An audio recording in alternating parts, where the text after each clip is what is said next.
Okay, we're joined by Virginia head coach Tony Bennett. When coach is ready, we'll ask him to make an opening statement, and then please raise your hand with questions. Sure. First, just very thankful to be here, to be in this tournament, and excited about the opportunity. I never take for granted playing in this tournament and qualifying for it. And I have a lot of respect for Kevin, Coach Keats, and what they've done the last couple years with the UNC Wilmington program. They've really built a heck of a program, a heck of a team. And I understand in these games you're going to have to, everybody's capable, and you're going to have to be as ready as you can. They're so quick. They play a fast pace. They pressure the ball. They're good off the ball screen. So they test you in a lot of ways. And we've tried to prepare to the best of our abilities to be ready for this. But again, thankful to be here, of course, and excited about the opportunity in front of us. Front row on our far right. Go ahead, Doug Gaddy from the Roanoke Times.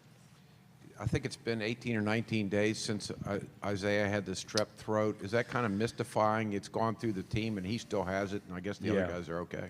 Well, I don't know if Isaiah was up here. I don't know if you asked him. I'm sure you did.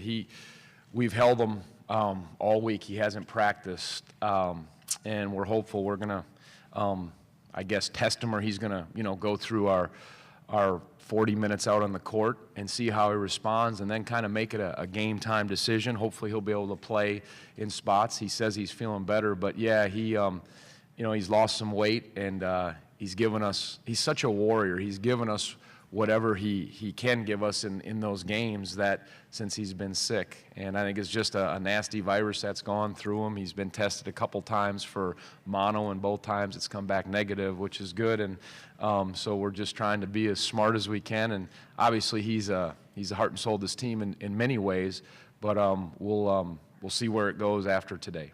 We have one right next to that question, then we'll come across the aisle. Yeah, Andrew Anspacher, Daily Progress. Tony, along those same lines, with the matchup with Kaycock and what he can do, and him being his quickness, and he's based on it seems like ideal for somebody like Isaiah.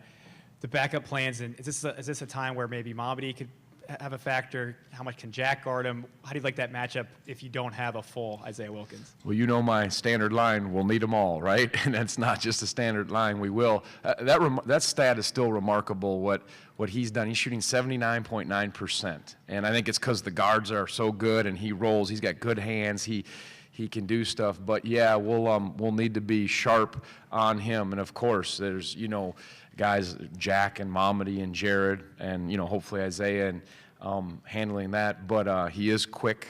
He's strong. He's explosive. So they'll all be getting chances with him, and he does a real good job on the ball screens and rolling and finding the ball after that, and they find him. Stay on the front row on this side. Hey, Tony, Mike Barber, Richmond Times-Dispatch. 2 parts on their defense. When you look at the press, how important is London and his experience in going against that? And then what do you see from them when they do settle, if they do settle into a half-court defense? Sure. What do they do there? Yeah, they do a good job. I mean, they have a few different kinds of presses. They can run and jump. They can make it hard to get it in bounds. They can trap you and just try to disrupt you with their quickness. So they do a good job of that, and they turn that into offense. And then in the half court, they're real pesky. They can get in passing lanes. They can switch on-ball, off-ball screens, and they just make you be real sure with the ball and handle it and work to get good shots. And again, they use their speed and their quickness to be disruptive. Right next to that. Tony Mike Savettis from the Richmond Times-Dispatch. 48 times since 1985, a 12 seed has upset a 5 seed. What do you think? Is it just something about those teams, those matchups, or is it an anomaly? And have you thought about that? Or talked to the team about, like, hey, because you guys have been 1 and 2 seeds the last couple of years, but this is a little precarious situation. Since what year? Since 85, I believe. 45 times? 48 times. 48? 148 games. It should be 49, because in 1991, Wisconsin Green Bay was a 12 seed, and they're playing Michigan State. And this guy, he was an okay player named Steve Smith. I don't know. He is patented hesitation move at the top of the key, and my best friend Ben Johnson is draped all over him. and at the buzzer, swish, and they beat us. I think it was a 5-12 game. We were the 12. And then we would have played Larry Johnson, UNLV, had we won. So, but listen, the way college basketball is now, and we always talk about the parity every year, I think that shrinks. You've got to be ready. And I think every year we've played, it is just, we were going to be the first 1 seed to get upset. And I was informed by our media that Clark Kellogg said, right away, that market, that's there. It's reality when you're playing this tournament. It really is. And I don't know if there's anything with that number. You're seeing 2 15s, 4 13s. They're all there. And maybe the 5-12 one is percentage-wise more. I just think it's such an even deal. And again, in this game with UNC Wilmington, that there's obviously a contrast of styles, but look what they did to Duke last year, and a number of their players are returning. So, as I said, certainly respect them and know we'll have to play. That's reality. If you don't play well, you won't advance. And you have to play not perfect, but you got to play well. We'll go back to our right, and then we have one in the second row over Tony, here. if I'm not mistaken, Mike Scott, well, I know Yeah, he played played for Kevin. Was that after you got the job, and did you know Kevin before that? Did you have much dealing with him then? Not so much before. He was at Hargrave. He did a really good job there, and then he was with Coach Patino at Louisville. But when Mike was with us, Kevin would sometimes come up, and you'd obviously recruit his program, and he was always terrific in terms of just support whatever we needed. If it was talking to Mike, and obviously was so proud of the success that Mike had in his college career, and then in the NBA, but that was more when I got there. It's been 8 years, Doug. I've been at Virginia, and I think, it was in those early years. And I remember when I was starting Will Sherrill, a walk-on over Mike Scott, we had to get some things squared away, and Kevin was great. He said, you just keep pushing him, I'll help you any way I can, but he was good. Second row on our left. Tony, Matt Marshall for the Orlando Sentinel. Along the lines of what you were talking about earlier, being like a 5 or 6 seed rather than being a 1 or 2 seed, is it different? Do you come in with a different approach this week with the team and how you handle things when you're kind of more in the middle of the pack when it comes to seeding? We're a different team this year. We have less experience. We have guys that have great experience. London's going into his 4th tournament, and other guys that have played in this, but we're just a different team. Our approach is the same in how we try to prepare. There's little adjustments, but there is a newness for some of the first-year guys that we have or guys that haven't played, and maybe slightly, but not a lot. Again, it always comes down to there's so much. It's such a great opportunity. You walk in, they'll announce your name when you walk on the court.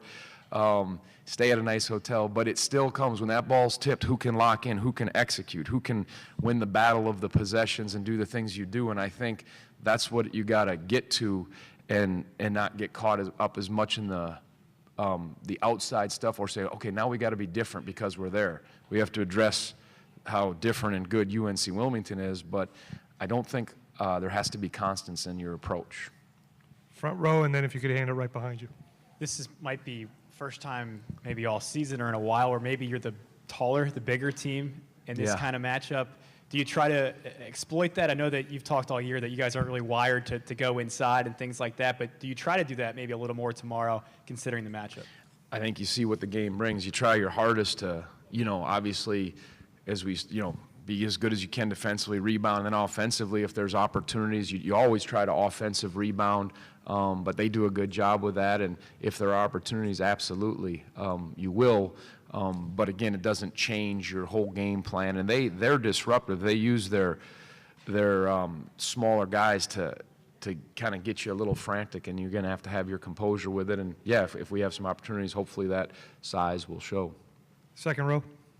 Tony, David Teal from Newport News. It was a 5-12 game in Tucson. Tucson, yes. Yep, and you would have played Utah. And I had a bad second half. Oh, did you I really? started out, I had to hit a bunch of threes the second half. It was bad. I had a lot of assists, but my father let me know about that many times. Son, if you played a little bit in the second half, we would have advanced, but you let me down, so. Different team, but do you remind your guys of Wilmington taking Duke to the finish line last year on this stage? Yeah, well, I think, with social media with you guys, I think they're aware of that. They remember it. But what I told them, in our preparation, I said, in watching some of the part of that game and remembering it and then watching it, the guys that are returning, boy, some of the creative shots they made, how they bounced up and made shots and how they went at it, and they weren't afraid of the moment at all. Not that I would expect them to. I said, you watch them against teams in their league, and you have a feel for that, and then you see them against guys that we've gone against, some of the long, athletic guys, and they went at them, and I said that even opened my eyes more and gained my respect more for the stuff they could do, and I certainly shared that with our guys, how capable they are and how much of a veteran team they are. In that regard, did you take a long, hard look at their tape from Clemson this year? Yeah, certainly we watched that, and you saw that. Some of that stuff's early, some of it's last year, but you look at recent stuff, and you're always looking at pieces of different games throughout. But Coach Soderberg is doing the scout. Everybody else has got their pieces. We're doing it. We're watching a lot of games, but you watch so many games, and Clemson was one of them, of course, because we were familiar. And again, seeing those guys make those plays and the things they could do against teams that we're not similar to Duke or Clemson, but at least you have in your mind's eye a feel for what that's like. Back to the front row. Speaking of Is there a limit on questions one guy can ask or not here? Well, we're almost done. Okay, I just was wondering. All right. Speaking of social media, you may be aware that Kyle Guy was in something of a flap on social media, and a lot of people praised him for his response. Are you aware of that at all? I wasn't until I did the radio show with Dave, and he brought my attention to it. I'm not as familiar with that.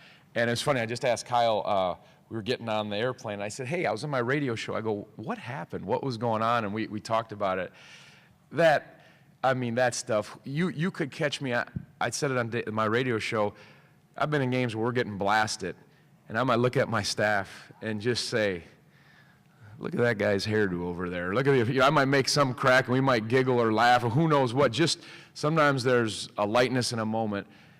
I have no problem with it. I didn't see it. I don't really care about it. If I thought it was disrespectful, if I thought a guy was being selfish or wasn't working hard or wasn't a competitor, so be it. But I know this team. I said it before. We've lost together and we've won together, and they've stayed true to that. And so much stuff is people handle different things different ways with their facial expressions. But I just kind of was filled in a little bit, but it wasn't that big of a deal.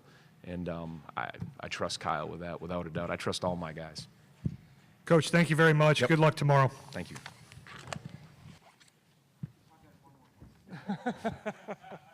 No, not tomorrow. Good luck. Thank you.